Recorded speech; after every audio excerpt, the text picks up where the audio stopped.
I haven't read this story before. This is one that I said to Mrs. Caswell this morning, because she's come into the office. I said, could you find me an ANZAC story? And so this is the one she chose from the library that she thinks is a great one to share. So we'll just start reading it in just a couple of minutes. Just had to move my breakfast bowl. I just had my muesli sitting on the bench behind me, so I've had to move that out of the way, which is probably a better thing to do. Righty-ho. Oh, and lots of people having the breed and feed. Something to drink, something to eat. All right, we'll make a start. So the story today is called The ANZAC Biscuits. And it's a book written by Phil Cummins and Owen Swan, and I can tell already the illustrations are going to be pretty jolly fantastic. So let's put it that way so you can see all the pictures.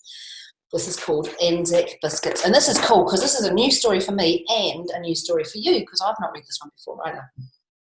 But I can see, I think this is going to be quite an important character in the story.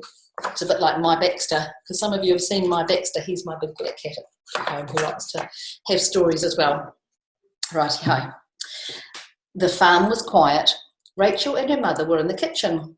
The fire crackled and Rachel was warm. Let's make some biscuits for Dad, her mother said. Yes, let's, said Rachel. That's called a coal range. When I was a little girl, we had a coal range at home and we used to light it in the morning. It was great.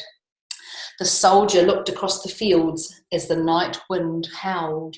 There was a blinding flash and a deafening boom, and the young soldier quaked. So when you quake, it's when you kind of shake with fear. A bit like an earthquake, it's a shake. Rachel's mother put on her apron. It was her favourite, white and patterned with flowers. Rachel opened the cupboard. Bowls, pots and pans tumbled to the floor. Bang, crash, bang. Shots rang out. Bang, bang, bang. The soldier lay low. The flowers of the field brushed his grimy cheek. Isn't that interesting? It's telling a story from two different perspectives at the same time. It's quite an interesting way of telling a story. How much flour? Asked Rachel. This much, laughed her mother as she covered the table white like a field of snow. We need oats, her mother added. Rachel scooped them up and dropped them like snowflakes. Snow was falling. The soldier turned his back to the bitter cold.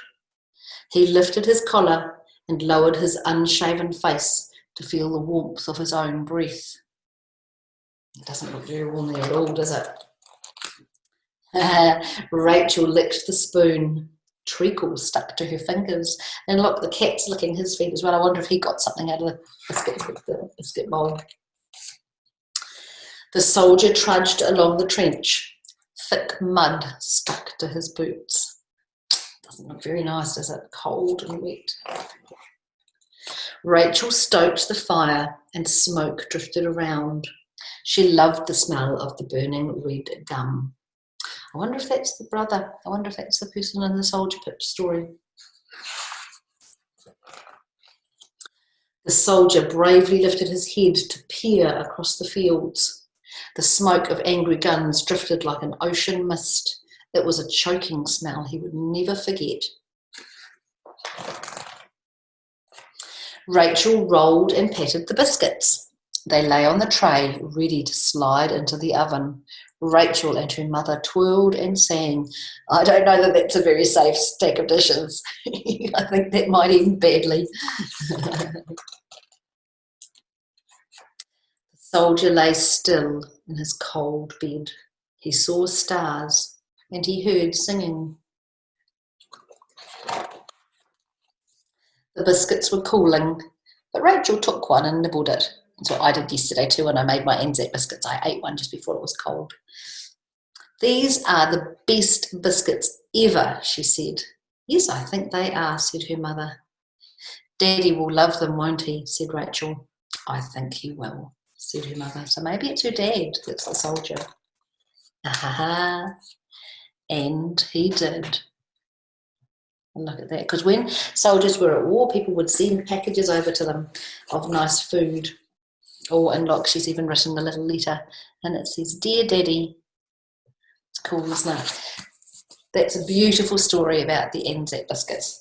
And for those people who who've just come on recently, these are the ANZAC biscuits that I made at home yesterday. So we tasted them before they got cold too, and they were pretty delicious. So I'm going to share them with Mrs. Caswell and Deborah in the office for morning tea when we finish the story time this morning. Righty-ho. I have another story for you. This one's not an ANZAC themed story, but this is called Wombat Devine. And this is a beautiful story about poor old Wombat who really, really, really wants to be in a school production. Well, in a production, it's not a school production. And it's a Christmas play, and he really wants to be in the show. It was the week before Christmas. Wombat loved Christmas. He loved the carols and the candles, the presents and the pudding, but most of all, he loved the nativity play. So I like Christmas. Do you remember The Office when we did the Office up at school for Christmas last year? It was pretty cool, wasn't it? I like Christmas. Here we go. For as long as he could remember, Wombat had wanted to be in the nativity. Now, at last, he was old enough to take part. So with his heart full of hope and his head filled with dreams, he hurried along to the auditions. So when you want to be in a play, you have to audition. So you have to go and do some, that's the best one for you. That's called an audition. Emu was bossing and fussing as usual. "Let's get started," she said. "Who'd like to be Archangel Gabriel?" "I would," said Wombat. You see him? He's looking very keen to be Archangel Gabriel. But he was too heavy to be Archangel Gabriel. So they were trying to get him up to fly. He's a bit big. He doesn't look very comfortable, does he? Bilby was chosen instead. So he's a bit littler. He can fly more easily. Bilby patted Wombat on the back. "Never mind, Wombat. Don't lose heart. Why not try for a different part?" "What a good idea," said Emu. "Now, who'd like to be Mary?" It's quite an important role, isn't it?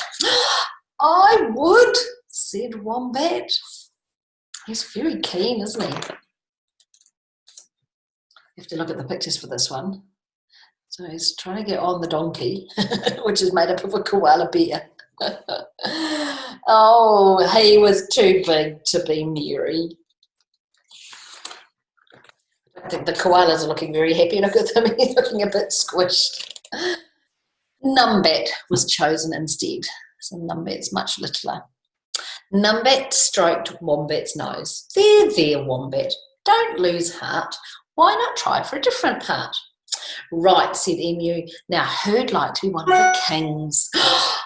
You know what he's going to say here, don't you? "I would," said Wombat. You might be able to say that with me next time there's another part. But he was too short to be a king. Look, his robes are dragging on the ground. It's a bit little. He'd trip over, wouldn't he? The kangaroos were chosen instead. They look pretty magnificent, don't they? What do you think he's going to say? The kangaroos put their arms around Wombat. "Cheer up, Wombat. Don't lose heart. Why not try for a different part?" Wombat tried everything. He wanted to be Joseph, but he was too sleepy. He wanted to be the innkeeper, but he was too clumsy. He wanted to be one of the shepherds, but he was too short-sighted. So when you're short-sighted, you can't see very well. So he's tripping over everybody. He's not a very good shepherd. Oh dear, poor Wombat. And then there were no parts left. Wombat hung his head and he hoped he wouldn't cry. Poor Wombat. Isn't it nice though how his friends are showing KCM? They're caring about him, aren't they? And they're showing lots of kindness, lots of empathy, understanding how it must feel for him. Suddenly, Bilby leapt into the air. "I know," he said. "You could be the baby Jesus." "Could I?" asked Wombat. "Could I really?" "Of course you could, Wombat," said Emu. "Fancy my forgetting such an important part. A nativity without baby Jesus is no nativity at all." Wombat was dizzy with pride. Christmas Eve arrived at last. Everyone was nervous, except Wombat. He lay quiet and still throughout the whole performance. You see all the characters there. And of course, little baby Jesus just has to sleep. He even fell asleep, just like baby Jesus would.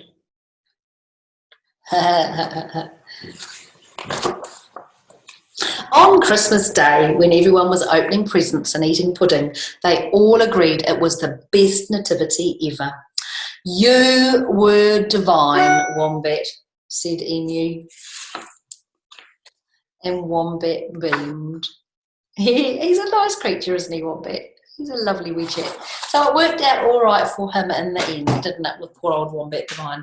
Righty-ho. So we've got about 5 more minutes. I'm wondering, we might have time. I wonder if we do the Gruffalo. You'll know the Gruffalo. Gruffalo's a great story. There's some really cool images. The illustrator, the author and illustrator, Julie Donaldson and Alex Schiefler, have been doing some lockdown illustrations about for people to think about. Righty-ho, with the Gruffalo theme, which is very, very cool, so have a look out for them. Okay, let's have a quick go through this one, see if we can get there before the end of the time. A mouse took a stroll through the deep, dark wood. A fox saw the mouse, and the mouse looked good. Where are you going to, little brown mouse? Come and have lunch in my underground house. It's terribly kind of you, fox, but no, I'm going to have lunch with a Gruffalo.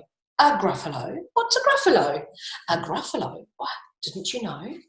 He has terrible tusks and terrible claws and terrible teeth in his terrible jaws. Where are you meeting him? Here, by these rocks. And his favourite food is roasted fox. Roasted fox, I'm off, fox said. Goodbye, little mouse, and away fox sped. Silly old fox. Doesn't he know? There's no such thing as a Gruffalo. On went the mouse through the deep, dark wood. An owl saw the mouse, and the mouse looked good. Where are you going to, little brown mouse? Come and have tea in my treetop house. It's frightfully nice of you, owl, but no, I'm going to have tea with a Gruffalo. A Gruffalo? What's a Gruffalo? A Gruffalo? Why, didn't you know? He has knobbly knees and turned out toes and a poisonous wart on the end of his nose. Where are you meeting him? Here, by this stream. And his favourite food is owl ice cream. Owl ice cream, toot toot. Goodbye, little mouse, and away owl flew. Silly old owl, doesn't he know? There's no such thing as a Gruffalo. On went the mouse through the deep, dark wood. A snake saw the mouse, and the mouse looked good. Where are you going to, little brown mouse? Come for a feast in my log pile house. It's wonderfully good of you, snake, but no, I'm having a feast with a Gruffalo. A Gruffalo? What's a Gruffalo? A Gruffalo? What does he say next? Why, didn't you know? His eyes are orange, his tongue is black, he has purple prickles along his back. Where are you meeting him? Here, by this lake. And his favourite food is scrambled snake. Scrambled snake. It's time I hid. Goodbye, little mouse. And away snake slid. Silly old snake. Doesn't he know? There's no such thing as a Gruffalo. Oh, but who is this creature with terrible claws and terrible teeth in his terrible jaws? He has knobbly knees and turned out toes and a poisonous wart on the end of his nose. His eyes are orange, his tongue is black. He has purple prickles all over his back. Oh, help! Oh, no! It's a Gruffalo! My favourite food, the Gruffalo said. You'll taste good on a slice of bread. Good, said the mouse. Don't call me good. I'm the scariest creature in this wood. Just walk behind me and soon you'll see everybody's afraid of me. Gosh, he's very clever, this little mouse, isn't he? He's got a quick answer for everything. All right, said the Gruffalo, bursting with laughter. You go ahead and I'll follow after. They walked and walked until the Gruffalo said, I hear a hiss in the leaves ahead. It's Snake, said the mouse. Why, Snake, hello. Snake took one look at the Gruffalo. Oh, crumbs, he said. Goodbye, little mouse. And off he slid to his log pile house. You see, said the mouse, I told you so. Amazing, said the Gruffalo. They walked some more till the Gruffalo said, I hear a hoot in the trees ahead. It's Owl, said the mouse. Why, Owl, hello. Owl took one look at the Gruffalo. Oh dear, he said, goodbye, little mouse. And off he flew to his treetop house. You see, said the mouse, I told you so. Astounding, said the Gruffalo. They walked some more till the Gruffalo said, I can hear some feet on the path ahead. It's Fox, said the mouse. Why, Fox, hello. Fox took one look at the Gruffalo. Oh, help, he said. Goodbye, little mouse. And off he ran to his underground house. Well, Gruffalo, said the mouse, you see, everyone is afraid of me. But now my tummy's beginning to rumble, and my favourite food is Gruffalo crumble. Gruffalo crumble, the Gruffalo said, and quick as the wind he turned and fled. All was quiet in the deep dark wood. The mouse found a nut, and the nut tasted good. I think that mouse is a little bit tricky, isn't he? But you kind of got to be tricky when you live in a forest where there's lots of things that might eat you for lunch. Righty-ho team, that's reading time for today. I haven't got my books for tomorrow. I think we might have an animal theme tomorrow. So I'll see if I can find me some animal books. So see if you can dress up like your favourite animal or bring your favourite stuffed animal. And we'll see some animal stories tomorrow. Lovely to see you all. Ka kite a popo. I'll see you tomorrow. Bye. Bye. Bye.